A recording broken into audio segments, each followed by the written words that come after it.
action tonight. Hello, America. There was a report out this week that only 22% of 8th graders passed a basic civics test in the country. The conclusion, millions of young Americans will be unprepared to be informed and engaged, that a healthy citizenry, a healthy democracy requires. When the news last Sunday came out of UBL's death, the number 5 search on Google was, who's that? 25% of all searches overall for UBL came from those under 24. That means kids growing up today don't know who the most wanted man in the world is. You should have seen some of the searches. They were, why did they kill him, and why does it matter? What did he ever do to anyone? You want to know what they do know? Global warming.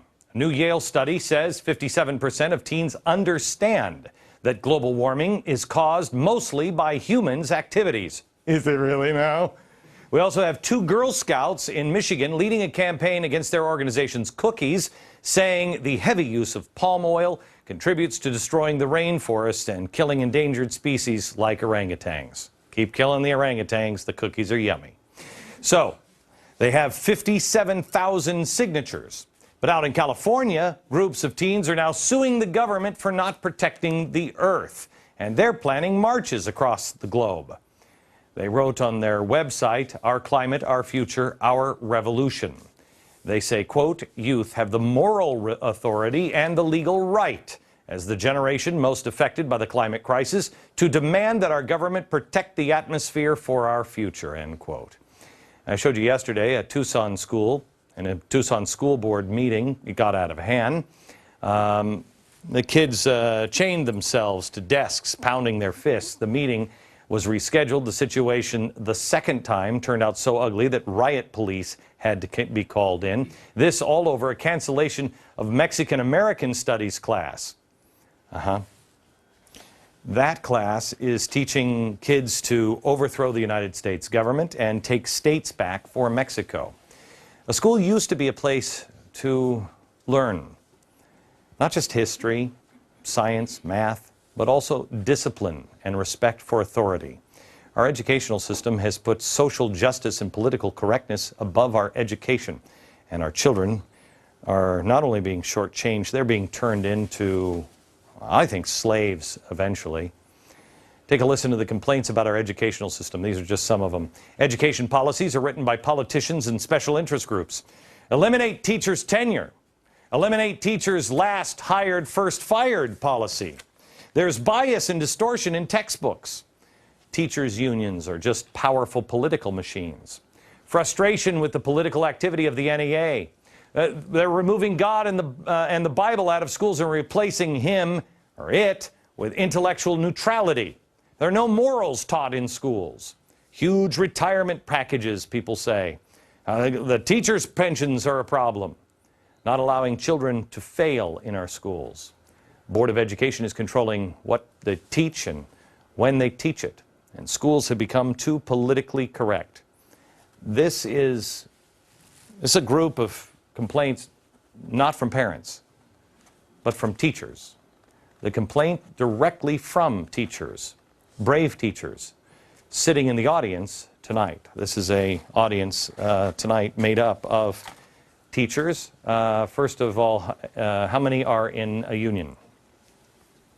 How many are comfortable saying that you're in a union on television?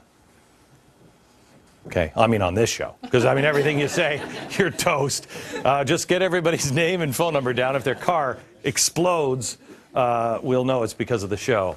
I wanted to talk to you, and normally we don't have this much dialogue with the audience, but you are a group of people that I've been wanting to talk to, because we just had a woman talk to us. We have her on next week, I believe.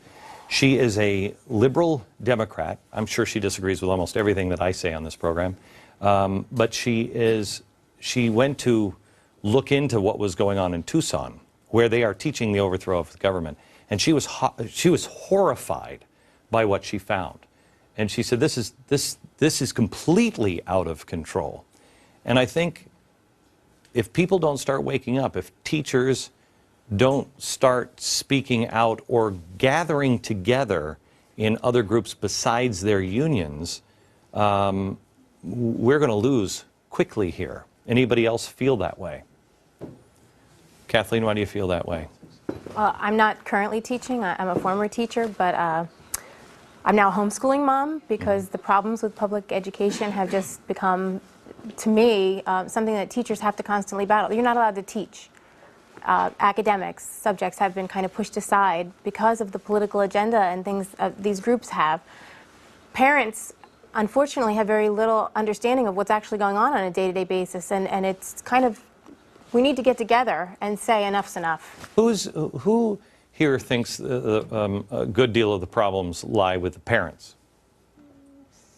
Okay, you in the second row, why? Parents are, where I teach, they're just non-existent. So when they come into us, they're very much, they're a product of their environment. And for us to try to change that, it's very, very difficult because they're not getting reinforcement anywhere else. Anyway, yes, I can't see your name up in the, Christopher, yes, Christopher, go ahead. I totally agree. I think, we're coming from a society where family values are not taught anymore, but the buck needs to stop with us in the schools. We can't make excuses. This is a reality.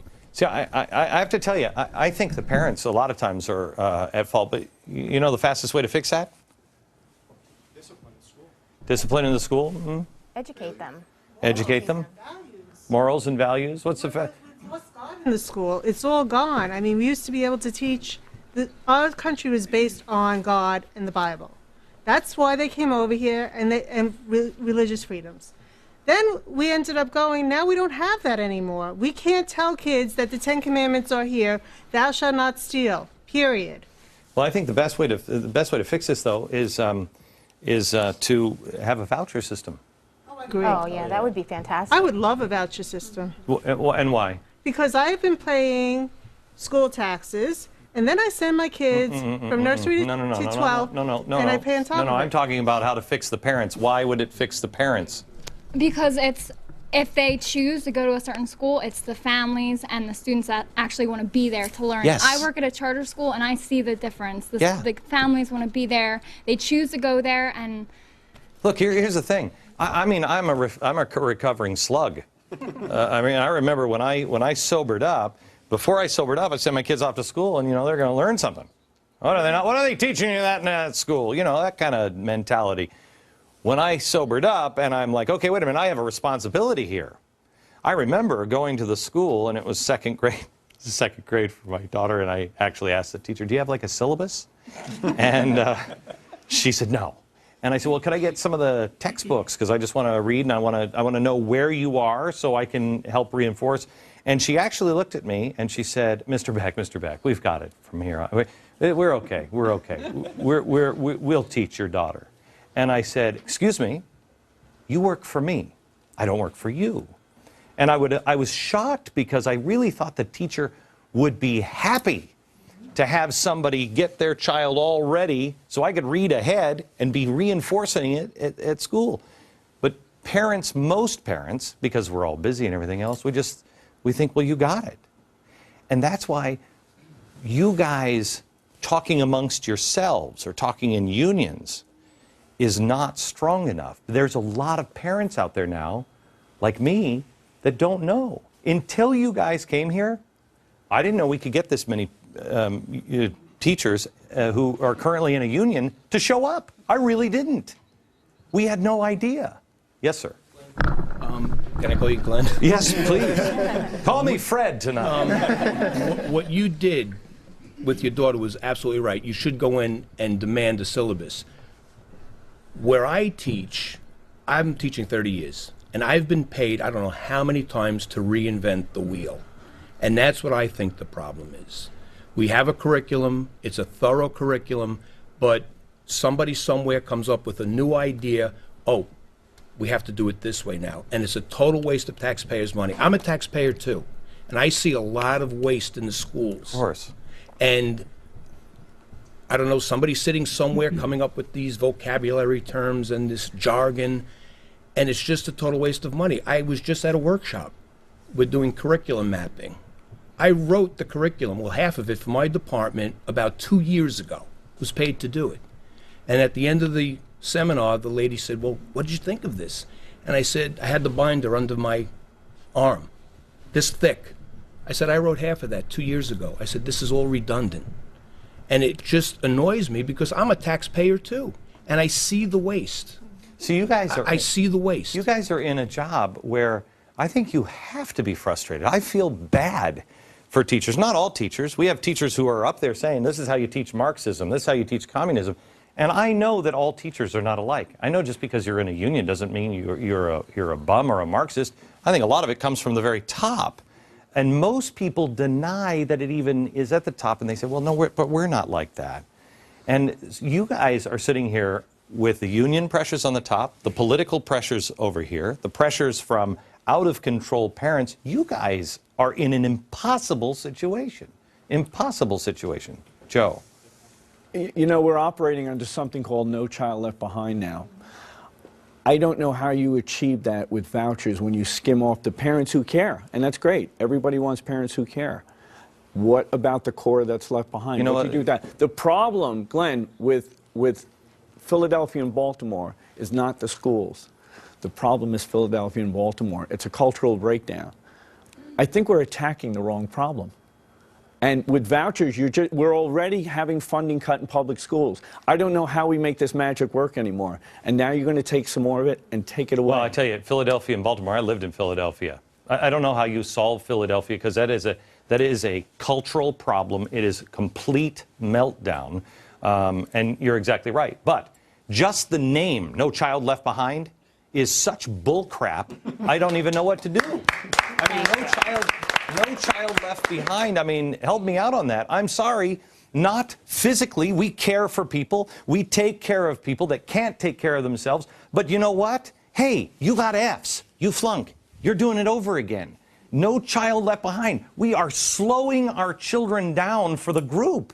In collective salvation, it doesn't work. Josh, I think that's exactly right, Glenn. I think one of the issues that we have is we're working, when you said about teacher frustration, regardless of political affiliation, I know it's hard for me to think of a teacher that loves going to their job on a daily basis because of all the stress and the pressure and all these other... But we're operating on a system that, 30, 40 years ago, maybe you could have gotten away with because parents were more involved. But I think now you have a situation where it's a conveyor belt operation, where you send your kid to school in first grade and they go to school 180 days and they move to second grade. Regardless of how much they've achieved or the mastery or proficiency, that's not the constant. The constant is the time. The learning is not there. And so until we address that as a system, I don't see how we're going to change. How many people here think that you are only preparing for a test all the time? I mean, kind of? Sometimes. I mean, the testing, to me, it's part of No Child Left Behind. The testing is an absolute nightmare. I mean, I don't care, honestly, and I know that, I know I'm not a teacher, and I'm not responsible for anybody to get a diploma or have a successful life at the end of this, journey that I'm on. But I could care less. I couldn't care less about the dates that a war happened. Who cares? Tell the story. And you can't test that. All the tests seem to be dates. What difference? It's almost like it's intentionally being written to have kids go, I hate history. Right? Yes. With the testing, you're replacing civics. The reason why kids don't know any civics, nobody teaches it, because you have to teach reading and math. Reading and math. I was at a school, we had 36 business teachers, because everything was in business, whether it was entrepreneurship, business law. Now there's one. So everything's being removed, all the subjects, less vocational education, because of it's math and reading, because of the testing. It's testing, testing. I happen to know the chairman of the board of the Wharton School of Business. You know the number one problem they have at the Wharton School of Business? They got lots of people that want to go there. Anybody know?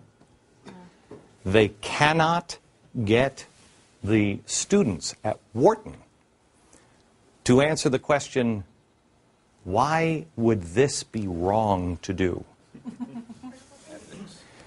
ethics. They say, they'll say, is this wrong? And the students will say, well, did they make money? Yes. Well, then it's good. And there's no ethics. And the schools, and it's not just Wharton, it's all of them across the board. There's no right and wrong anymore. Can you, as teachers, teach right and wrong? You try. How? Yes. Let me go up here there. Go ahead, Chris. One of the reasons why I think is because when you're talking about like shaping policy and school reform, the teachers really don't seem to have much of a say in shaping the policy and school reform. So when you have people outside the field making the decisions, it's like hard to connect everything up because who's making the decisions? The politicians. People outside the field.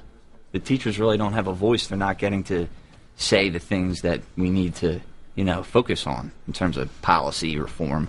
So what would be what would you say is the biggest thing that,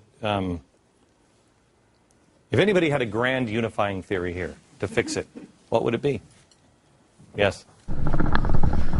I think it all comes down to it's not an education problem. I think it's a values problem. Excellent teachers create excellent students. I'm a union person, but I believe that the unions have drastically delinquished the quality of excellent teachers. How could you expect students to demand excellence from themselves when we demand mediocrity from our teachers? See, I don't think you do. See, here's my problem. Here's my problem with, hang on, Laura, and then I'll go to you, because you disagree, and I do too with that, and I see if it's the same thing.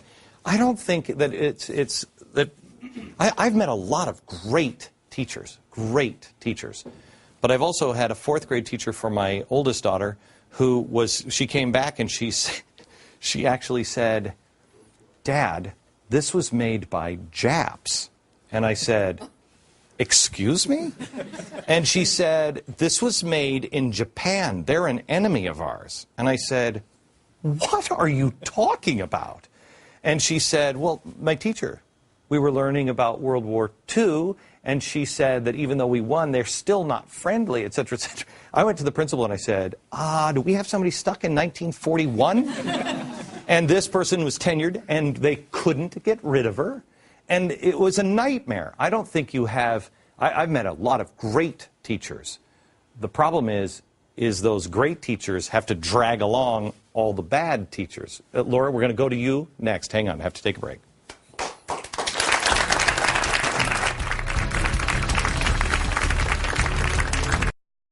We're back for a full hour with teachers who I think we'll get to here in a few minutes would like your help. And teachers all around the country, we're going to give you some ideas on what you can do to join up with each other. Laura, you seemed a little verklempt. You can have all the excellent teachers that you want, but I know that I used to make a difference in the education of my students. They come back, and I know that. But recently, I have been handed a curriculum, and I've been told exactly how to teach every single day. I have to have... Is that right? Does everybody else feel that way? That you pretty much have a curriculum? I have to have small group work every day, large group, whole class work every day. I have to ask them a critical thinking question of the day, every day. And it's group work, which means the child's grade doesn't depend on what they do independently. And well, that's what we're headed for, the collective salvation. They've turned me into this thing that I don't even recognize. I don't know how to teach that way. And I've adapted, but when my door is closed, I teach. You follow that, you're on television. I follow that. I follow that. I know I do. I follow that. Yes. I can tell you I follow that. Yes, we all believe you, but too. Right? There's more whole group than small group. Look, because that's how I have to teach. I have to tell you, everybody in television, and they still do, tell me every day, the show can't work, Glenn. The show can't work. I know, but but it does. We're either number 1, number 2, or number 3 every single night. I use chalkboards. That's so outdated, it's incredible. When I first started, remember they had they had this holographic thing they were going to do where I could take like Minority Report and do this, and it was a hologram. And I said, okay, I never figured that one out. How do I just get some chalkboards? And we use chalkboards. Shouldn't work. The point is, it won't work. If somebody else comes in and replaces me, it won't work. They'll probably use them, but it won't work. Because that's who I am. We are devaluing the individual. And you have to teach the way you are. And we have to be able to say, Laura, your students are dumb as a box of rocks when they finish the year. You're fired. We have to be able to find people that can teach in different ways. Josh, you brought up a great point a minute ago. I think one of the issues is we never ask the question, why do we educate in the first place? You know, are we just educating so that we can be good employees? Or lots of kids that I see in school... How do you answer that question? Well, I think we have to get to where do we find meaning in life. And I think that if you hold to a naturalistic philosophy of things, we're just here.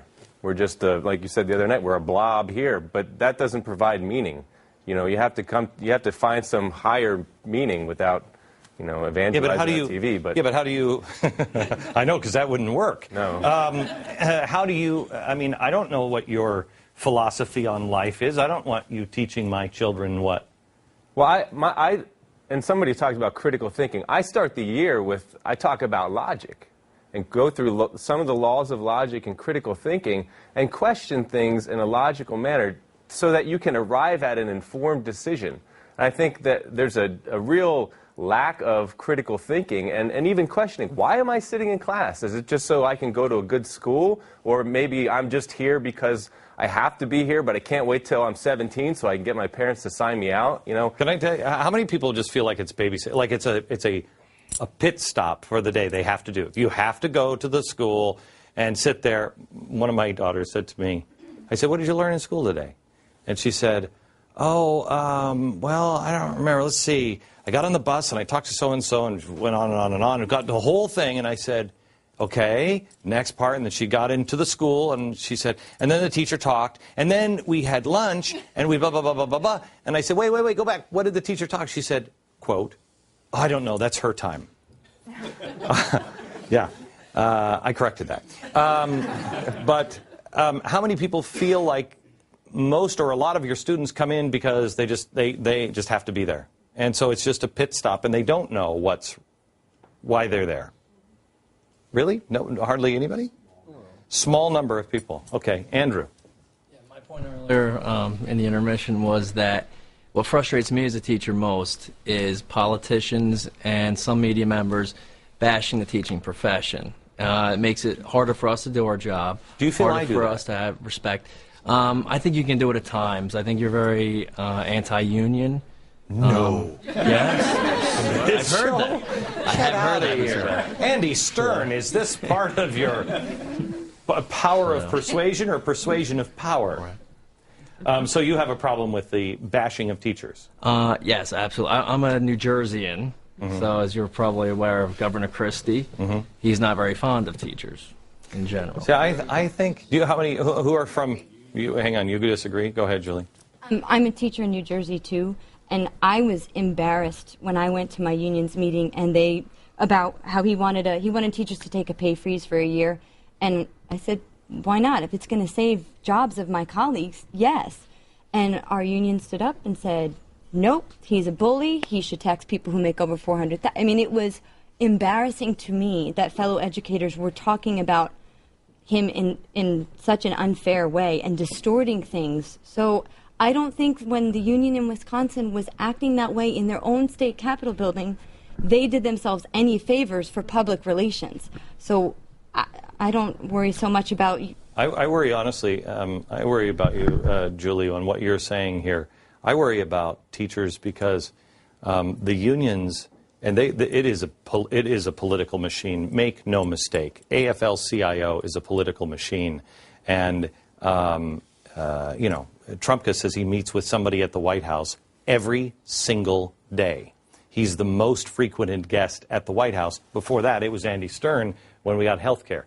This is a political machine that's going on. And if the teachers don't stand up and say, whoa, whoa, whoa, whoa, whoa.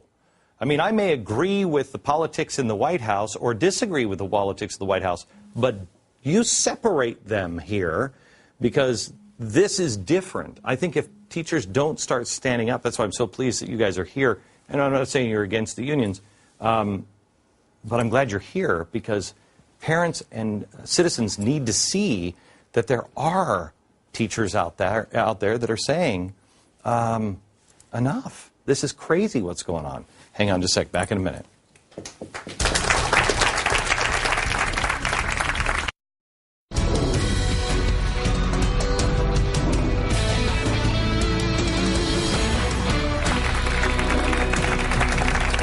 I don't think we're going to find any consensus here at all. There are. This is a studio audience full of teachers and passionate teachers, and it's good to know that there are the teachers out there that are standing up for your right to be an individual and teach the way you feel is the most effective, or to say, no, wait a minute, we do have to be more logical, or to say, no, well, no, wait a minute, I don't think Christy is. Or Joe, what was your statement here?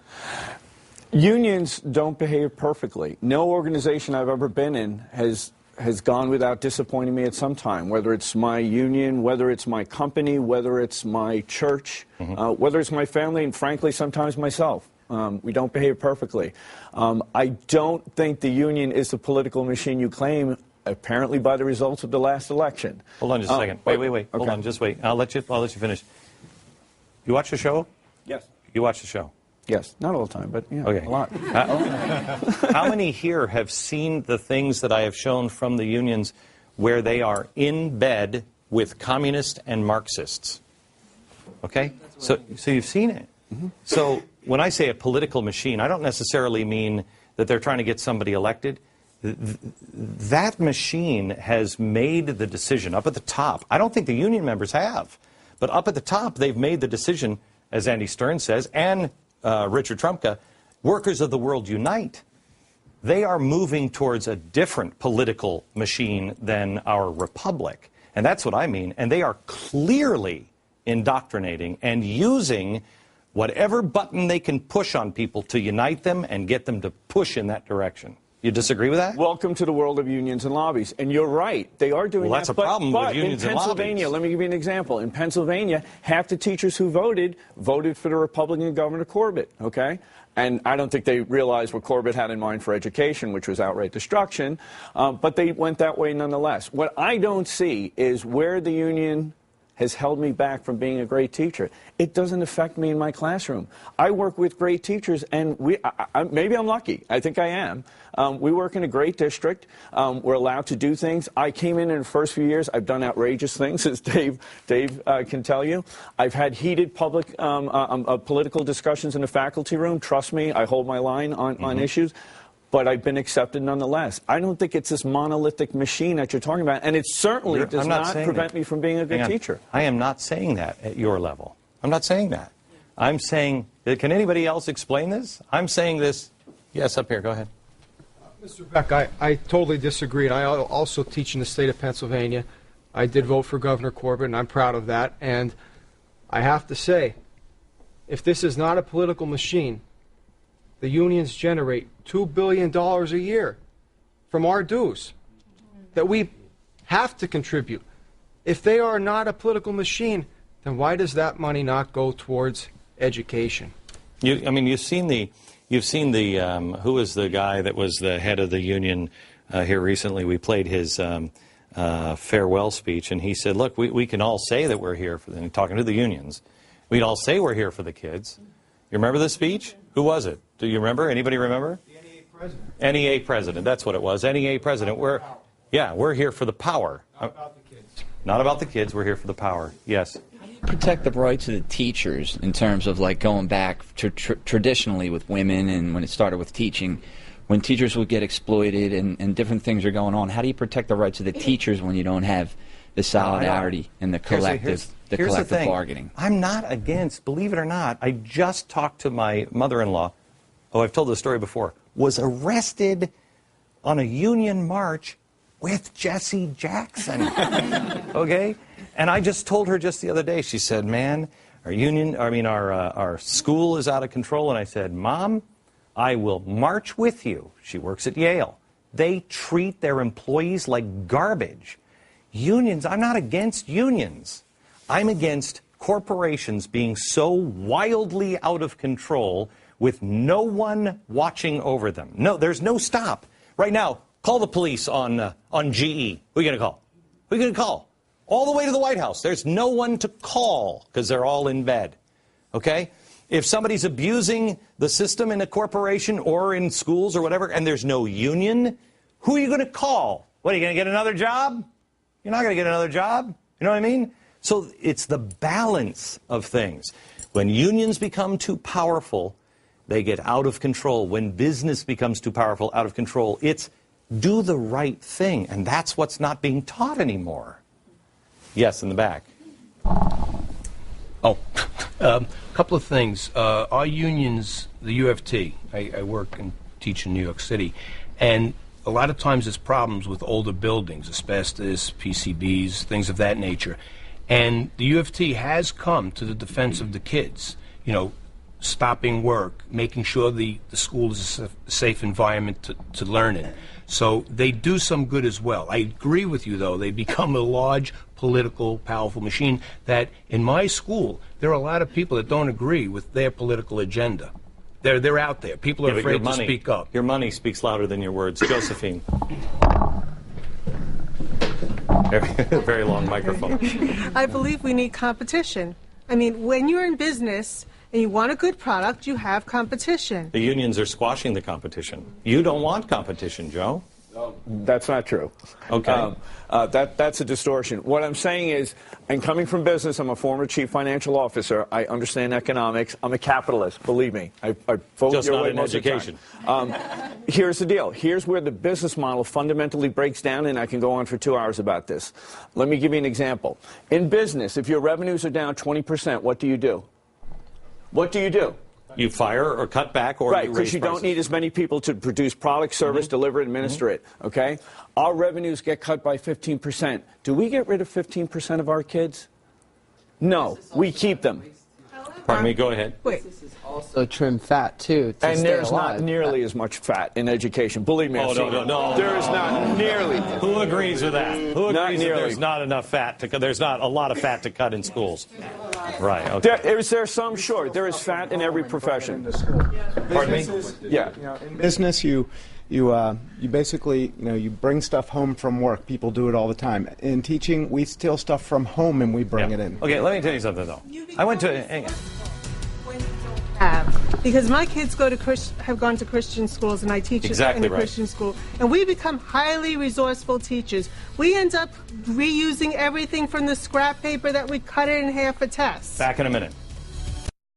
Go 2 or 3 hours with this crowd tonight. Things are just starting to get warmed up. We are with teachers, many of them union members, and talking about what's going on in our schools and how to fix it. Lee. Yeah, so in Pennsylvania, where we're from, it's not a right-to-work state. So the teachers have to join the union, or pay dues. You can opt out of the union, but you have to pay the dues either way. So that's like so as long as they got your money. Yeah. They don't ask their opinion about what's going on at the national level or even the state level. Mm-hmm. So it's representation. No representation for the little guy. Even though that's what it's supposed to be. Right. Is representation. Yes, Dan. Yeah, I have a toddler that's about to enter into kindergarten, and I am listening to everybody here just concerned that she's not going to be co-opted into some form of a political machine. I brought a book with me today that's from 1933, and it was a German propaganda book where the children would collect photographs and fill them into the book and look at how great the heroes of the Nazi Party are. And I see it already where my daughter's in pre-K, and she comes home with little coloring pages, and some of the pictures are people sitting in traffic, and it's supposed to be a thumbs up or a thumbs down. Now, why is that a thumbs down or a thumbs up? Why is it even on the page? She's in pre-K. Well, you're already seeing it too. I'm already seeing it. Yeah, one of the guys that works with me, Joe. How old was your daughter when this happened? Where's Joe? Is he here? I think she was about 8, came back, reading all about Che, everybody else. And he looked at it and said, whoa, whoa, whoa, whoa, wait. And they were teaching all of these revolutionaries and all of these Marxists, and it wasn't Marxist studies, it was really people who have changed the world. I mean, that's a real problem. It's even that the Washington cut down the cherry tree. It's a complete farcical story. There's no such thing at all. Why not tell a story of where he was shoved by someone to the ground, and the next day he came back, and instead of fighting this person, he stuck his hand out and said, "Sir, I've dishonored you, and I apologize." I had 3 teachers that I can solidly remember when I went to school, and one taught me discipline, one taught me honor, the honor system, and another one taught me self-reliance. And those are the 3 teachers that I remember as if I had them yesterday. Everyone else is a blur, because I remember hearing from teachers on and off about different political aspects that they believed in, and it didn't make sense to me. I have to tell you, I think we're so concerned about teaching about bullying. In fact, let me take a quick break and we'll come back. I want to start there on bullying.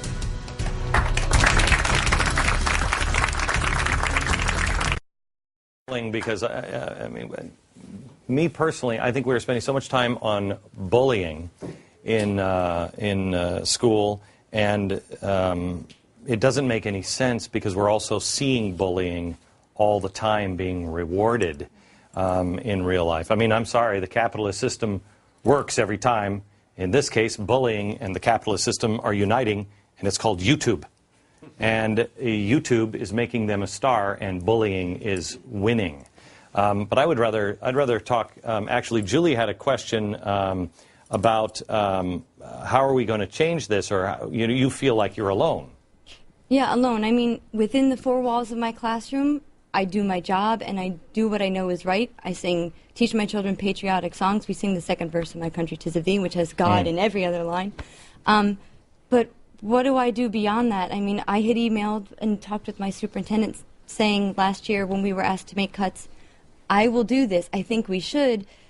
But when so many around you are saying, sit down, sit down, sit down, what do you do? You have to stand up, and you are. You're being here. But I tell you, the ones who are going to win and fundamentally transform and will actually have power in the world will be those who understand community organizing. Community organizing is the most powerful force. I mean, I mocked it 3 years ago. I mean, it was like, please, he's a community organizer. Ooh, that kind of... It's changing the world. And if you don't reach out, you won't be able to. You've got to say, okay, this is so far out of my comfort zone, but I'm starting this group of teachers, and let it grow. Teachers have to find each other. We will put something on the website tonight that will, at glennbeck.com. Just go to glennbeck.com and click on it, and we will find a way to have you unite.